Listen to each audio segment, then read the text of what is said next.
Symmetric cryptography divides into two distinct architectural approaches: block ciphers and stream ciphers. Block ciphers lock data in large, fixed-size chunks. This rigid, bulk processing structure makes them the standard choice for broad internet applications, where servers manage massive, predictable packets of data. Requires very little memory, making stream ciphers significantly smaller and faster in silicon. They dominate constrained embedded environments, like early mobile networks relying on GSM.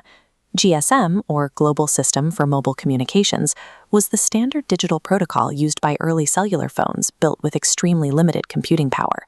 The raw throughput advantage is measurable.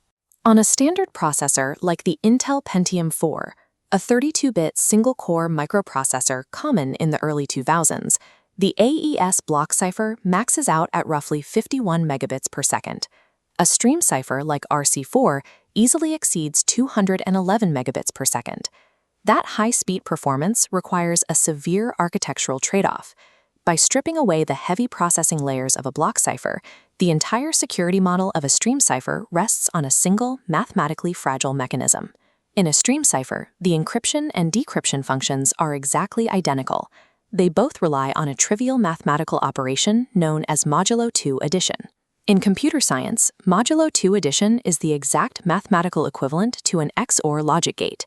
XOR, or exclusive OR, is a fundamental digital logic operation that outputs a 1 only when its two input bits are different from each other. This diagram shows a truth table for that exact XOR operation.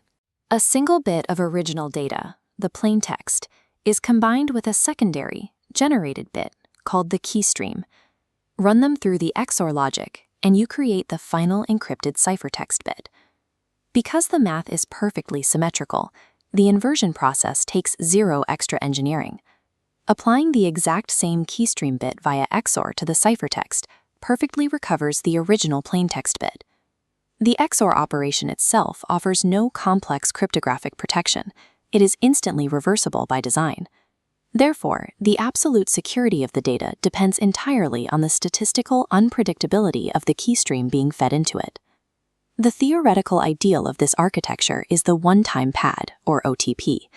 The OTP is an encryption technique requiring a single-use, pre-shared key, and it remains the only unconditionally secure stream cipher that mathematically cannot be broken, regardless of an attacker's computational power. To achieve that mathematical perfection, the OTP has a strict requirement. The key stream must be generated by a true random number generator, or TRNG. A TRNG is a specialized hardware device that derives its random numerical output from inherently chaotic physical processes, like semiconductor noise or radioactive decay. When driven by physical chaos, every resulting bit in the key stream has an exact 50% probability of being a 0 or a 1. This uniform distribution makes statistical cryptanalysis impossible.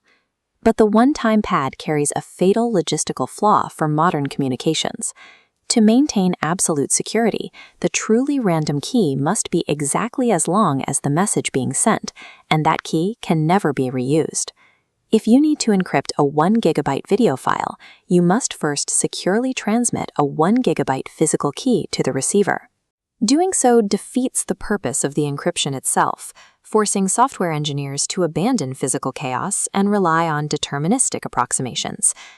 Because a sender and receiver operating over an internet connection must generate the exact same key stream independently, physical true randomness is useless. They must use pseudo-random number generators, or PRNGs. A PRNG is a mathematical algorithm that generates a statistically sound, lengthy sequence of numbers from a single shared initial starting value, known as a seed. There is a critical misconception regarding these algorithms. Standard software PRNGs, like the RAND function built into the ANSI-C programming language, possess excellent statistical properties for simulations, but they are completely unfit for cryptographic purposes. Most software PRNGs rely on linear congruential equations with fixed multiplier and increment variables. Because the system is entirely linear, an attacker intercepting just 300 bits of the output stream can use basic algebra to solve for the unknown variables and map the sequence. Statistical randomness is not enough to protect data. Cryptography demands a cryptographically secure PRNG, or CSPRNG. A CSPRNG is an algorithm engineered so that observing its current outputs provides zero mathematical leverage to predict its future bits. Moving from software algorithms to physical circuits, engineers rely on the linear feedback shift register, or LFSR, as the standard method for generating high-speed pseudo-random bit streams directly in hardware. This Degree 3 LFSR uses connected memory flip-flops. On every clock cycle, stored bits shift forward one position. To prevent emptying, a feedback loop pulls specific tap points, XOR sums them together, and feeds them back into the first flip-flop, ensuring a continuous stream. This mechanism produces an exceptionally long output before repeating itself, maximizing efficiency in the hardware. But the logic driving the loop is inherently linear. That linearity creates a massive cryptographic vulnerability. If an attacker captures a sequence of output bits equal to just twice the number of flip-flops in the register, they possess enough linear equations to reverse engineer the exact layout of the feedback structure. Any stream cipher built on a single LFSR can be trivially broken in polynomial time. Polynomial time is a measure of computational complexity, where an algorithm can solve a problem rapidly, meaning standard computers can crack the cipher in seconds. Hardware engineers had to find a way to inject mathematical chaos into the physical circuits. Trivium is a modern hardware stream cipher designed specifically to solve the fatal predictability of linear hardware circuits. Instead of relying on one register, Trivium splits the operation across three distinct interlocking nonlinear feedback shift registers, or NLFSRs. An NLFSR operates much like a standard shift register, but deliberately incorporates nonlinear math to block algebraic attacks. By combining three registers of lengths 93, 84, and 111, Trivium utilizes a massive total state size of 288 hardware registers across its interconnected loops. The critical innovation that breaks polynomial time attacks is the deliberate insertion of logic gates into the feedback paths. Trivium places three specific AND gates into the feed-forward junctions between the rings.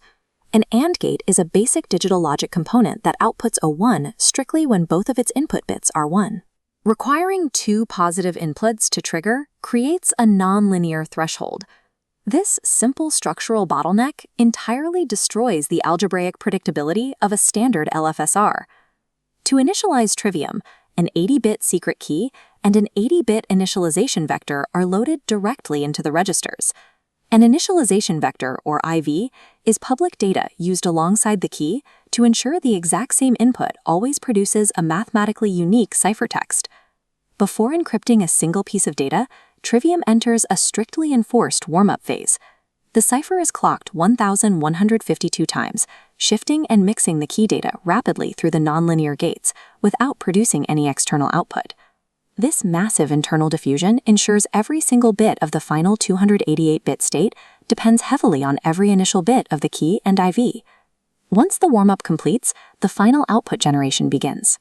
The data from all three nonlinear registers is XOR summed together to produce the final, unpredictable key stream.